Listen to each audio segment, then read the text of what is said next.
Me chamo Rafaela Porto e o título da minha pesquisa é a inserção precoce de crianças e adolescentes no trabalho e o envolvimento com atos infracionais. E o título do plano é a inserção precoce no trabalho de meninos e adolescentes que cumprem medidas socioeducativas. Este trabalho foi orientado pela professora doutora Maria de Fátima Pereira Alberto, através do Programa Institucional Voluntário de Iniciação Científica, PIVIC. Entre os Objetivos de Desenvolvimento Sustentável estão erradicar a pobreza, educação de qualidade e reduzir as desigualdades. No Brasil, consideram-se atividades de trabalho infantil as desempenhadas por crianças ou adolescentes até os 16 anos de idade, salvo na condição de aprendiz entre 14 e 16 anos, conforme determina a Constituição Federal do Brasil, o Estatuto da Criança e do Adolescente e a CLT. Também são estipulados pela Organização Internacional do Trabalho as piores formas de trabalho infantil, sendo estas atividades proibidas para menores de 18 anos, classificadas como sendo os trabalhos prejudiciais à saúde e à segurança ou à sua moralidade. O decreto aponta as atividades piores formas como a agricultura, pesca, construção, serviço doméstico, tráfico sexual, tráfico de drogas, entre outros. O objetivo geral do trabalho é analisar a relação entre a inserção precoce no trabalho e o envolvimento em atos infracionais de adolescentes que cumprem medidas socioeducativas. E os objetivos específicos são identificar esses adolescentes que cumprem medidas socioeducativas de internação e que tenham trabalhado na infância, identificar as idades em que esses adolescentes começaram a trabalhar, caracterizar os tipos de trabalho infantil que os adolescentes desempenharam na infância, caracterizar o contexto de envolvimento dos adolescentes que cumprem medida com o ato infracional e avaliar as implicações do trabalho infantil para a socialização desviante dos adolescentes.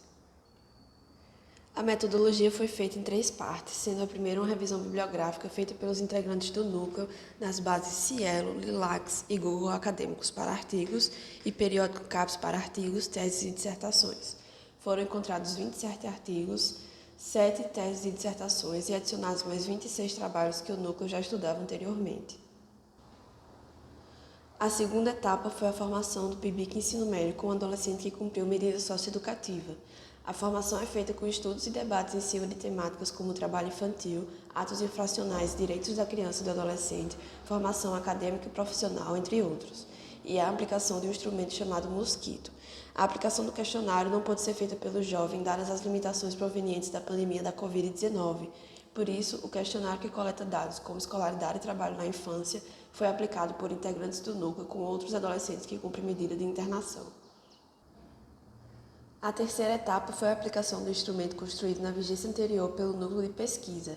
O material é um questionário estruturado composto por 42 perguntas que se dividem em 6 áreas: dados sociodemográficos, dados escolares, atividades de trabalho, condições objetivas de vida na infância, significado do trabalho e trabalho infantil e atos infracionais. Foram aplicados 10 questionários com adolescentes e os resultados vão ser analisados a seguir. Os meninos entrevistados tinham idades entre 14 e 17 anos, e entre eles, um se declarou preto, 6 se declararam pardos e 3 se declararam brancos. Em relação à escolaridade, 7 estão no ciclo 3, 1 está no ciclo 4 e 2 estão no ciclo 6. Dos 10 entrevistados, 6 pararam de estudar e 4 nunca pararam de estudar. Na categoria Atividades de Trabalho, identificamos que os jovens começaram a trabalhar com idades entre 10 e 16 anos.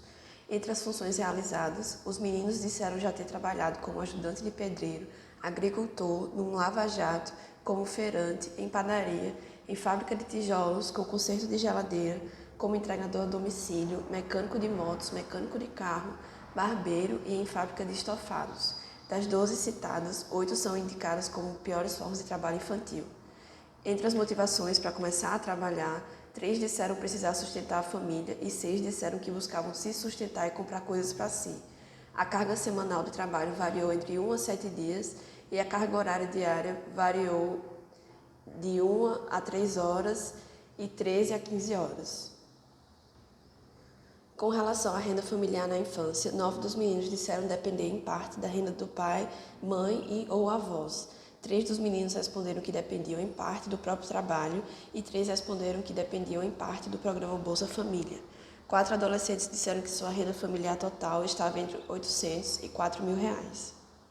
6 dos adolescentes não souberam responder. Sobre o significado do trabalho, 4 meninos responderam que o trabalho é uma forma de sustentar a família e 2 responderam que é um meio de sobrevivência, apontando o início precoce da vida no trabalho como uma necessidade. 9 meninos disseram não considerar o tráfico de drogas como uma atividade de trabalho e um disse que sim. Os que disseram que não argumentaram que, entre aspas, é trabalho sujo e o que disse que sim disse que é trabalho porque se ganha dinheiro. Apesar dos dados, 6 foram trabalhadores no tráfico e apenas 4 não foram. Entre as consequências do trabalho infantil, os meninos apontaram a evasão escolar, defasagem escolar, cansaço, dores físicas, conseguir dinheiro, conseguir ajudar a família e reprovação. Sobre a motivação do envolvimento no ato infracional, 4 disseram que foi para conseguir dinheiro, outro disse que foi por necessidade e um respondeu que se envolveu para vingar o assassinato de parentes por facção. 2 dos meninos disseram que ter trabalhado na infância colaborou para cometer o ato infracional. Um deles disse que o que levou a perceber foi que conseguiria mais renda no ato infracional do que no trabalho. Quando questionados sobre quais seriam as consequências do ato infracional, os jovens responderam deixar de estudar, cumprir medida socioeducativa de restrição ou privação de liberdade, estar preso, levar tiro da polícia, a morte, afastamento da família, mudança de endereço e sofrer violência. Apesar das dificuldades na aplicação do instrumento causadas pela pandemia, a pesquisa foi capaz de identificar os dados que corroboram com a literatura acerca da temática, além de cumprir com os objetivos apresentados anteriormente.